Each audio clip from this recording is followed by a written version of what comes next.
Hello and welcome to episode 6, season 2 of the JAIAC's Dispute Management in a New World podcast series. 40 minutes of bi-weekly conversations with Dr. Christopher Malcolm, dispute management practitioner, international legal consultant, entrepreneurial visionary, and Secretary General of the Jamaica International Arbitration Center. I'm your host, Roxene Nickle, and on this episode, our conversation with Dr. Malcolm is a final of our two-part discussion on iNeutral dispute management platform, innovation, and access. Welcome back, Dr. Malcolm. Thank you, Roxene. All right, so tell us, what is your vision for the growth of iNeutral? Through iNeutral, we would like to see justice outcomes democratized throughout the world. Yes, we have started in Jamaica, and we are in a small region, from a small region in a small country. But our ambition is much broader, and we think that there are people, wherever we find them, who could readily use iNeutral and find the benefit from it that we have had. And it is in that context why we have already had collaborations in several parts of the world, and we intend to continue to grow in that collaborative vein with a view to making iNeutral available. The other thing, of course, we want by way of ambition is that while there is a commercial component to it, it was developed with a public good element at the core. We would want to see iNeutral being made available with the public good in mind and accessed throughout the world on this basis as well. Mm-hmm. And that, for me, if we were to achieve that, would have been a significant accomplishment. And as we grow, we of course intend to expand upon the platform and to make it even more accessible than it now is, and even more versatile as well than it now is. And that is a continuing vision with no end in sight. Mm-hmm. I know you said you'd want to grow to other entities. Is there anywhere in particular that you'd like it to be? Already, two other places that we want to be in are Africa and in Asia. And we're already in those places. Mm-hmm. And of course, right in our backyards, we're in Latin America, and we certainly wish to be able to work in that vein. Clearly, as we go forward, the platform was developed with English as the main language. And we intend, of course, to have iNeutral over time take on new languages and be available to persons in new languages using exactly the same features that we have created. Awesome. So the iNeutral platform is significant for JAIC's business, but it must also hold significant for national development as well as global outreach. Can you talk to us about that? You see, getting back to my core, and I don't think I could ever lose the core, is an understanding that the democratization of dispute management and accessible dispute management outcomes is a very important thing. In fact, in my view, perhaps the most important thing when you're looking at transactions, right? Now, where national development is concerned, and I'll, of course, transpose that to the international as well, what you want at all times is to ensure that people are not only encouraged to enter into businesses and to develop their personal economies, but they're encouraged as well to be in a space where they understand how to avoid and manage conflicts that may arise. And one of the things I, for example, find it difficult, where we have, for example, in the banking sector, especially where development banks are concerned, that there are loans, for example, made to small businesses to develop their businesses. And oftentimes, there's so little thought given to what is probably the biggest problem with small businesses, which is how to resolve the conflicts. And let me give you a good example. A small business, for a big business, collecting what could be the equivalent of, let's say, $500 may not mean an awful lot where their bottom line is concerned. But for a small business, this could mean whether or not they're able to survive or die. But the reality is that if they were to use traditional outcomes, or traditional methods rather, for resolving disputes and trying to collect those $500 that may be outstanding, they may simply not be able to afford traditional legal processes to be able to do that. So what you want to happen is that you want to have systems put in place which make it easier for them to have access to methods of resolving their disputes in a way which would not automatically cut into their bottom line and prevent them from continuing in business. So I think, as mentioned in the financial service sector and what they offer, that as a critical part of their financing of development and financing of the SME sector and so on, must be a critical element of it to democratize process of dispute management that can be readily accessed by the small business sector. And in doing this, of course, I think, as I stretch my mind a little further, that one of the things that really has to be done there is that in the same way that persons are required to insure loans and insure other things, there really should be a component supported by the global lending agencies and so on that are in the business of supporting SME sector and so on, where they provide effective mechanisms for what is in substance an insurance arrangement for the small business sector. The details of that are things I've thought about, and certainly I could give my own thoughts in a different context as to how that can be achieved and how best it can be dealt with. But I think that is where we have to go, and iNeutral enables that. It enables that democratization in a cost-effective manner, and in a manner as well that can keep people away from expensive travel and so on. And there's something else, when I think about the small sector, and it is that important to me in my thinking, that I wish to speak a little on it, is that persons very often, when you're thinking about the cost of litigation and so on, forget to add in the cost of leaving your business, to attend court and to sit in court and to travel to a hearing and those sorts of things.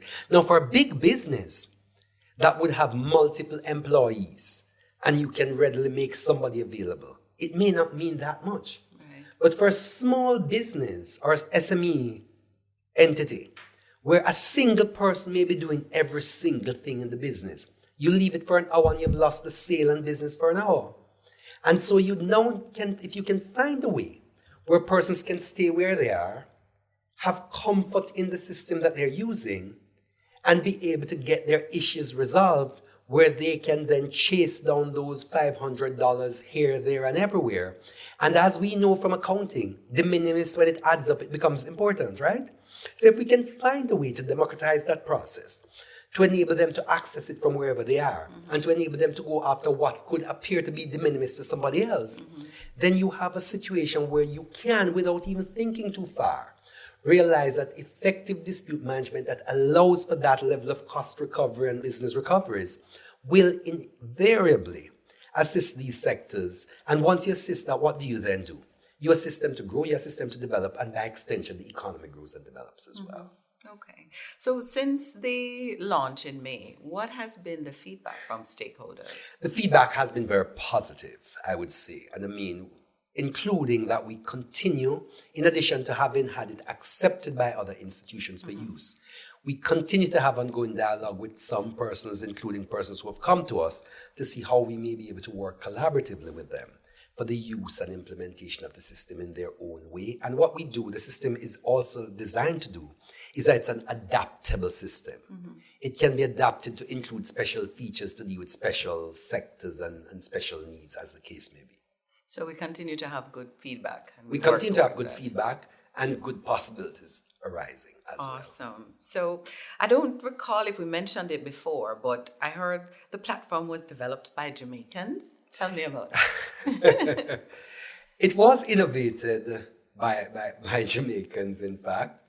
And in fact, all the IT coding and so on was in fact done by Jamaicans, albeit not necessarily living in Jamaica. Because in fact, it was innovated, if I may claim so myself, I think I am credited with having innovated the system.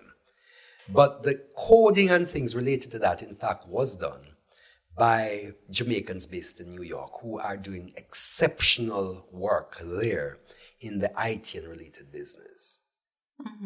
I know we've probably said it before, but for those who may have missed it, asking you to highlight the digital arbitration, the benefits of digital arbitration. Well, there are several benefits, one of which is that using online not just for arbitration, but for mediation and anything else. As I mentioned, one of the good features of it is that, there's this growing trend talking about green arbitration and green everything else. The first point to note there is that iNeutral is a green platform. Mm-hmm. You don't need to generate paper. You can do everything online. So that's a significant benefit. The other benefit for me, which is critical, as I keep saying, particularly if you're in the business of international arbitration, where there are multiple parties coming from different jurisdictions, sometimes, oftentimes, or even if two parties, you may have them from different jurisdictions. You may have arbitrators in different jurisdictions. You may have witnesses in different jurisdictions. You may have all sorts of things in different jurisdictions. What an online does is that it localizes the venue. If you are doing an international arbitration the typical way, and you have to, let's say the parties, one is in Brazil, one is in Germany, and you have arbitrators and other people in Canada and wherever, and you're trying to find a neutral venue, and let's say you find that venue to be New Zealand, just plucking something out of the hat, then everybody travels there to make New Zealand the venue, which is then localized for the purposes of the arbitration, right? If you have this space which is online, and everybody can assemble there without having to leave their physical location, what you have in fact done is created a local venue in substance for each person operating from their own jurisdiction. Albeit in an environment where that in and outer quotes, for purposes of the conversation, local venue, is in fact a neutral venue as well, because online is now neutral. So that is, again, something which is critical for online. Of course, once you get there, there are issues which we could get into that could arise from that.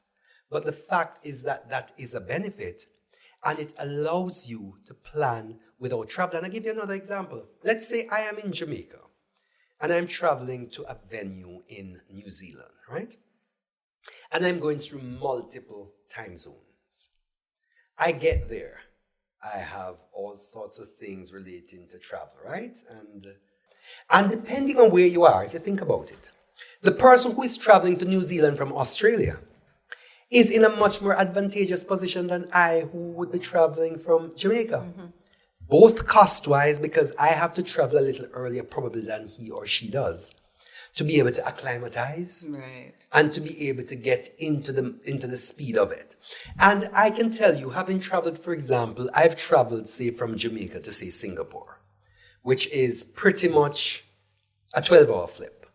When it is night in Jamaica, it is literally the equivalent daytime in Singapore. And what I do find when I travel to those jurisdictions, or have traveled to them, is that when I get there, and my sleep time is the time when I should be up working. And my work time is the time when I should be sleeping. I find that during the day, my natural tendency is to be sleeping in their day. And my natural tendency at night is to be up. And by nature, I don't take sleeping aids. So it, for me, is a difficult thing. And if I were to be most adapted to that environment, it would mean my going in much earlier than would be ordinary for somebody else, so that I can at least acclimatize. And those are issues which I think can be equated much better in online, provided you put the other guardrails in place to ensure that the process is not abused at one level or another. Has it been difficult to get persons to see the benefits of the digital platform? Not really. When you engage with persons, they see the benefit of engaging in the digital space. And in fairness, since COVID in particular, there has been increasing demand for and use of the digital space for dispute resolution. The court system, for example, has, over the last couple of years, been making significant use of digital mechanisms for court hearings and so on.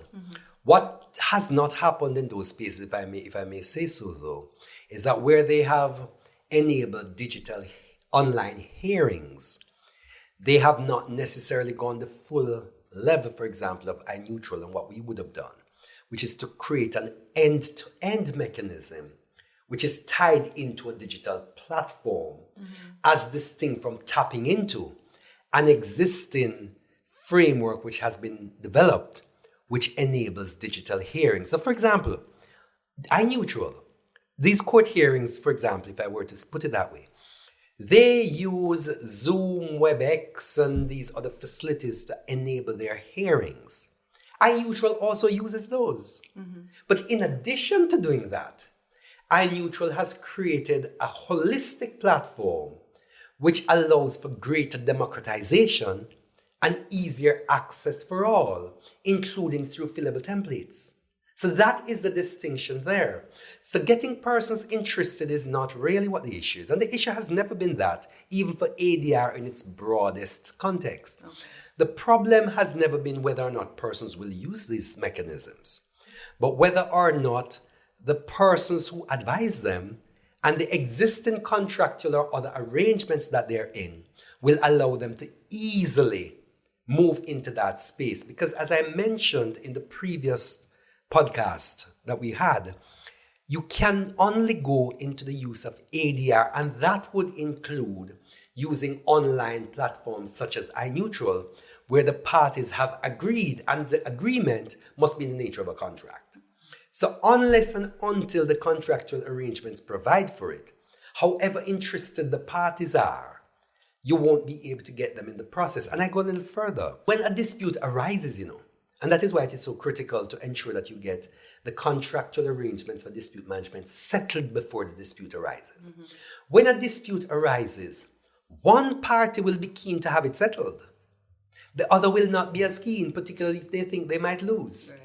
So one party will be trying to push the process along, while the other party may be doing all that he, she, or it can do to delay the process. And if it is that you have not already signed on to the use of a system and you don't want the system to move quickly, why would you then readily and quickly agree to the use of something that will allow the process to be moved on?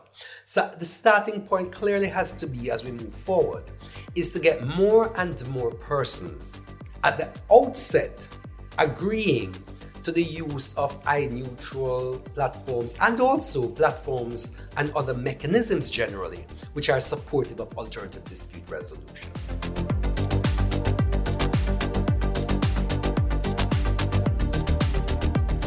This is the arbitration demonstration. So I'm Karen Goff. I'm going to be the arbitrator in the demonstration. This is a fictional dispute between Kitco Chemicals Limited, who is claimant, and the employer company under a building contract, which engaged Competent Contractors Company Limited, the respondent, the contractor for the works. The contract is a standard form of building contract. It's a design and build contract, which means that the contractor designed the works to the employer's requirements. The design might, however, have been compromised by limitations imposed by the employer's requirements. So that's the outline of the dispute. Counsel for the claimant is Professor John Rooney from Miami. John, wave your arm, say hello.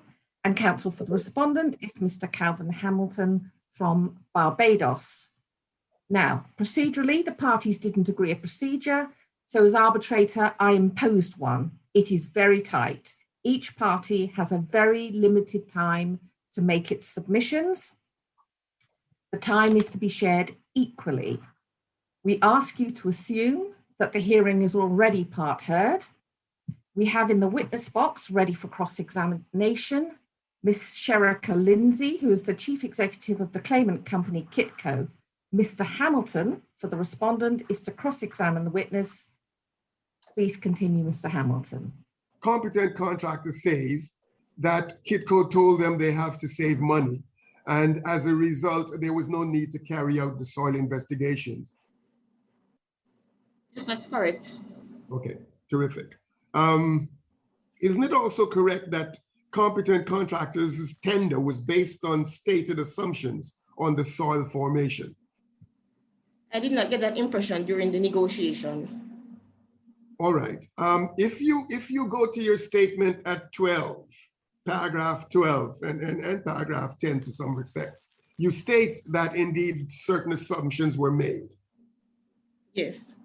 Okay. So there are certain assumptions were made. during the negotiations? Yes, that's Terrific. the soil conditions.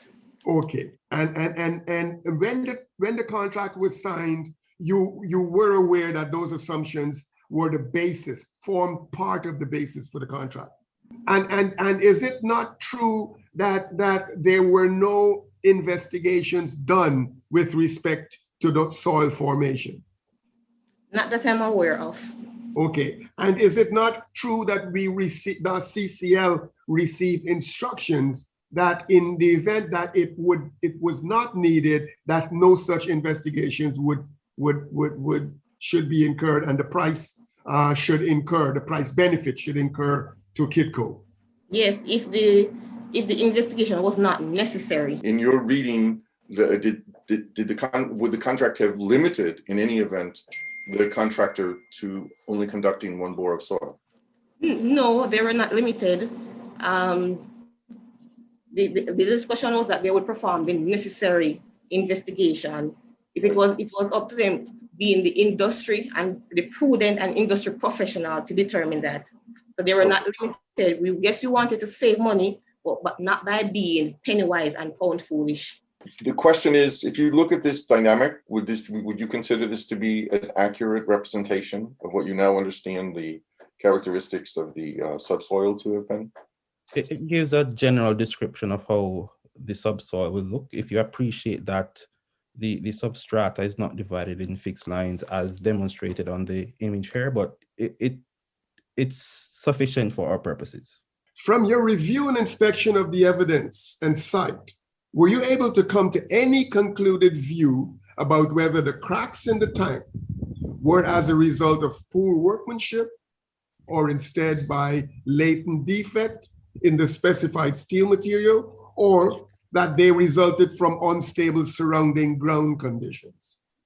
Based on my review of the information on dates and design, the contractors took all appropriate steps, and I do not believe in the circumstances that the cracks in the tank were attributable to the contractors.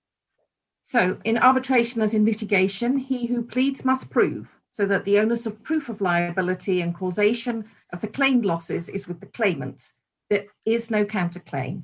3 principal issues arose for consideration: the design of the works, the construction, the quality of the works undertaken by the contractor, and potentially the impact of the ground conditions at the site.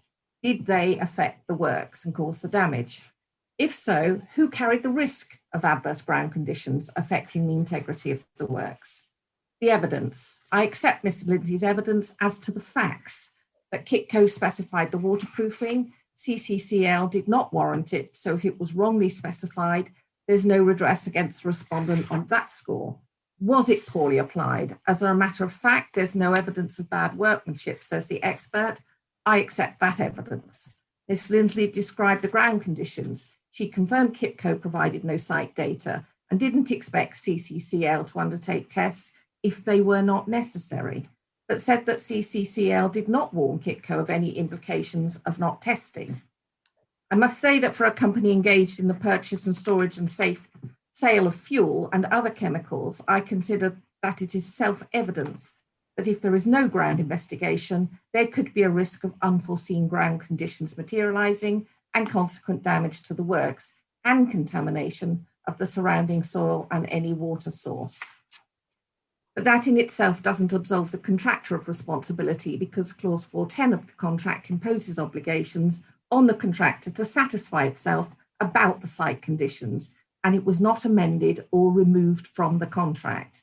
If KITCO provided no soil investigation, there is no conceivable basis upon which CCCL could have satisfied itself as to the suitability of the ground conditions to support the proposed design of the tanks or methods of their constructions.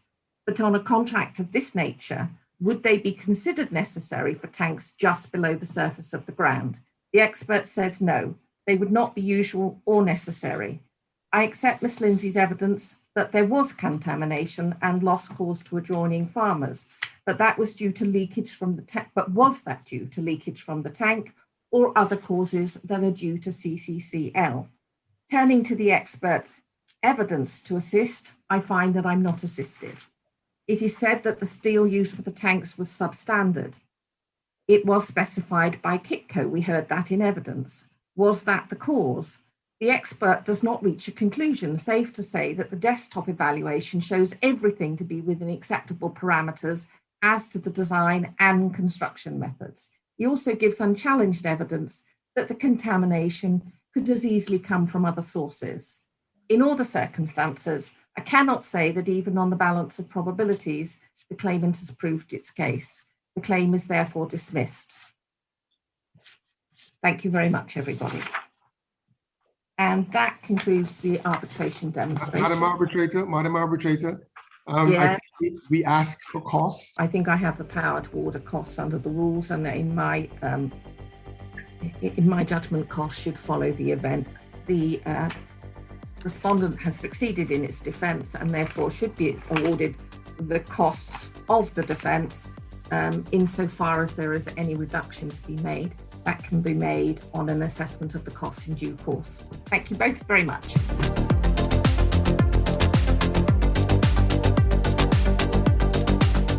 So how have other countries responded to iNeutral and the use of the same digital arbitration that we're talking about, especially given the differences in customs and laws between countries? Well, the difference in customs and laws would not really matter much if you're talking about online, using an online platform, because the platform has not been designed with specific laws in place per se. What it has been designed to do is to allow a process flow that assists or supports the resolution of disputes irrespective of the underlying legal system that you're operating in. So when you come to a dispute, or let's start from the transaction. When you enter into a transaction, the contract that you enter in would ordinarily indicate, or even if not indicating explicitly, will by a process of implication indicate what legal laws and legal system it is engaging. So once you enter that space, and it will set out, for example, that this contract will be subject to English law, or the law of Jamaica, or the law of Barbados, or the law of Bahamas, or the law of wherever. And that now sets out the law, the substantive law that you will refer to when you're trying to interpret and apply the underlying contracts, right? But where dispute resolution is concerned in terms of process, insofar, for example, let us use arbitration as an easy one. We create what we call to be a seat of the arbitration. What we call that is what we call the jurisdictional seat, meaning the parties will agree, for example, that even though the contract itself may say the law of Barbados to deal with substantive issues, they could well agree that in the event of a dispute, the dispute is to be resolved in Jamaica, right? So when you come to Jamaica, the procedural element of the actual hearing will be subject to the law of Jamaica. Why? Because the moment you're in Jamaica, you are subject to the laws of Jamaica. And if it is an online arbitration as well, you will nevertheless still subject it to a jurisdictional seat. And the jurisdictional seat will also establish the laws that are applicable in the conduct of the proceeding, right? So once you get to that point, you are then tied into that. But getting back to where I started, you don't get to that point and surmount it and get ease of use in it until the parties have agreed to it. So the jurisdictional and the legal issues are not, the legal issues are the law relevant to the substance is not really the most important factor. What we have already seen, as I mentioned in the previous podcast, is that we already have persons from countries in Asia, in Africa, and elsewhere, including elsewhere in the Caribbean, who have already bought into and are in fact either already using or in the process of getting to use or to implement iNeutral as a platform for use. So it is clear that there is acceptance, and it is clear from what we have seen that there are persons who are comfortable with the system and what it has set out to do and what it is in fact capable of doing. Okay, great. So are there plans in place to do training via the iNeutral platform? Training is there, and training has to be twofold. One is that you need to train people effectively in use of the system, and not just iNeutral, any online or other platforms that you're using require people to be effectively trained in their use to maximize their benefits. Right. The other thing, of course, is that because you are using iNeutral as a platform with the process of arbitration, mediation, other things involved, there's always need for ongoing training in the use of these mechanisms, what they do, what they don't do, and how best to use them. So those are things. And what iNeutral is not itself pure and simple a platform for training per se. However, there is an arrangement through the JAIC as well that it has with the Caribbean Institute of Alternative Dispute Resolution, which in fact provides training and has been providing training for use of ADR mechanisms for resolving disputes and so on. So those arrangements continue, and I myself am a big fan of collaborations. Mm-hmm. Allow individual pieces to work as they must. Allow entities to develop their own strengths, and then collaborate those strengths to form something. Jacks of all trade, as I said in one of the earlier platforms. Mm-hmm. I'm not a firm believer, or in fact a believer in this jack of all trades thing. I believe in masters being allowed to do what masters are able to do. Right. And I believe in processes being designed so that they can leverage mastery rather than cobbletry. We have all this information that's coming into the iNeutral platform. Let's talk about data protection. How is that managed? Data protection is a very important matter. And it is something where whether you're in the online or physical space, you want to know that when you share your data, it does not become available to all and sundry. And so you must always put effective measures in place to do that. And online becomes sometimes a little more difficult, quite frankly, if we were to be honest. Whether you're in a physical or in a virtual space, you can always have challenges with data protection. So for example, you may be in a physical space and you have your data stored in a safe, and somebody simply steals the safe and your data is all gone. Or a fire comes, it is not properly saved or properly protected, and the place blows up in smoke and everything is burnt to ashes. There's that possibility as well. In the online space, you're not likely to have the thing going up in ashes in a fire, but you could have the possibility, of course, of people hacking into a system and getting access to your information and using it improperly. Right. So there are risks wherever you are. And I think what you have to do in every case is to make sure that you have the best protection available, having regard to the risks that you have identified. So if you're in a physical space, you ensure that you get good safes and ensure that they're well protected and bolted down and all the other features that you can have. You make sure that the fire is safe and all these sorts of things, right? If you're in an online space, what then do you do? As we have had to do for iNeutral, you ensure that you get the best experts available to design your systems for protection. And you use all the tools that you have available to you to do this. And that is what we have done. The best you can do, frankly, is use the resources that are available and ensure as well that you have a system of ongoing checks and balances. Right. And you have a system which is sufficiently capable of adaptation to meet changing needs, changing demands. And you have to ensure that there's robustness, but there's robustness which is flexible enough to change as and when the circumstances require. And that is what we've done. And to also ensure that the persons who are utilizing the platform know that their information is secure. And make sure that they're honest and reliable. And so you have to make sure you go through those checks and balances at all times. Definitely. So how does iNeutral tie into your vision for Jamaica to become an international center for arbitration and ADR? Jamaica, I think, is strategically positioned in the Western Hemisphere. Literally, it's probably the middle of it all, of the Americas and all of that. We literally are. And I think Jamaica has, over the last several years, done very well in putting in place enabling legislation and creating a space that can allow for seamless arbitration, mediation, and so on at the international level, including having signed on to the Singapore Convention on Mediation on day one, which was a significant accomplishment, and taking other measures that can move Jamaica in that space. Now, what iNeutral has done is sought to leverage the space that has been created by the enabling frameworks in Jamaica to allow for the development of a platform of this nature. Mm-hmm. And what iNeutral will then do in relation to that is to itself go out, advertise its value, advertise as well what Jamaica has to offer, and then through that mechanism, allow persons to have confidence in the system of Jamaica, not just by reference to our laws, but by reference to our people and what we're capable of doing.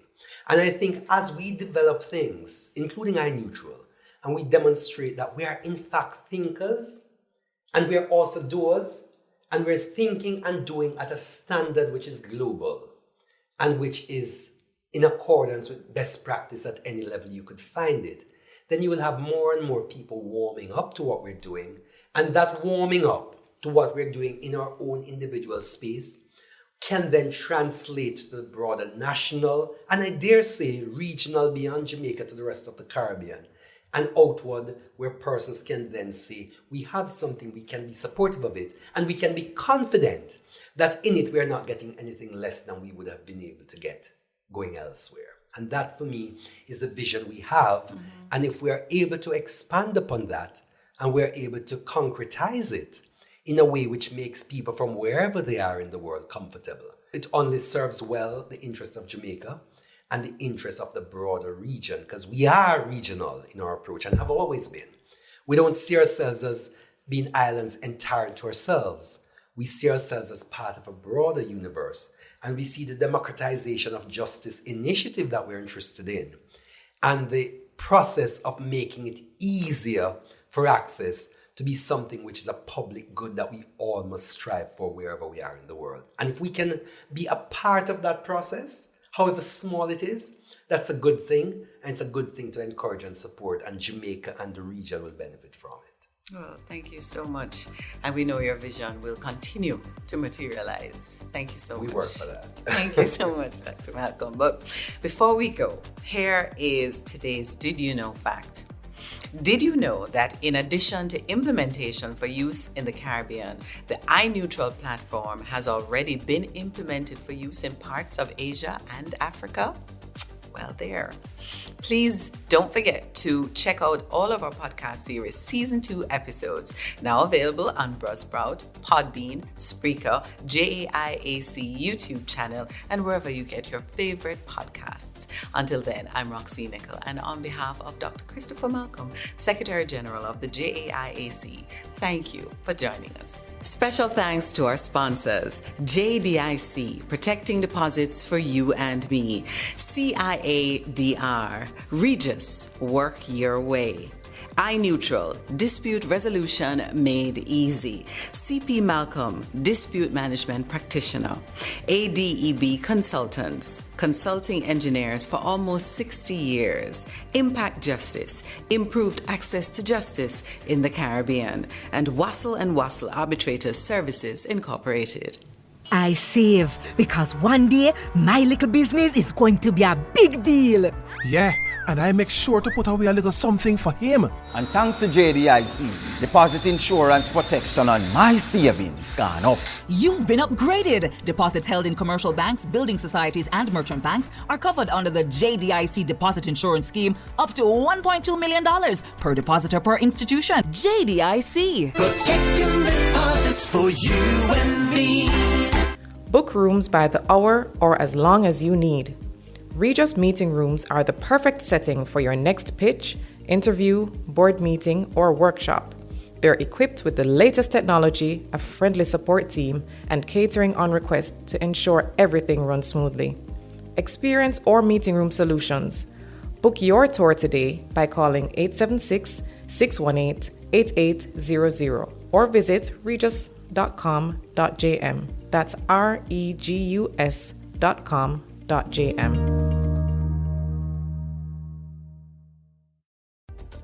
All our episodes are also distributed on Google Podcasts, Spotify, Apple Podcasts, Amazon Music, Deezer, Stitcher, Podcast Index, Pandora, TuneIn Plus Alexa, Podchaser, Podcast Addict, and wherever else you get your favorite podcasts.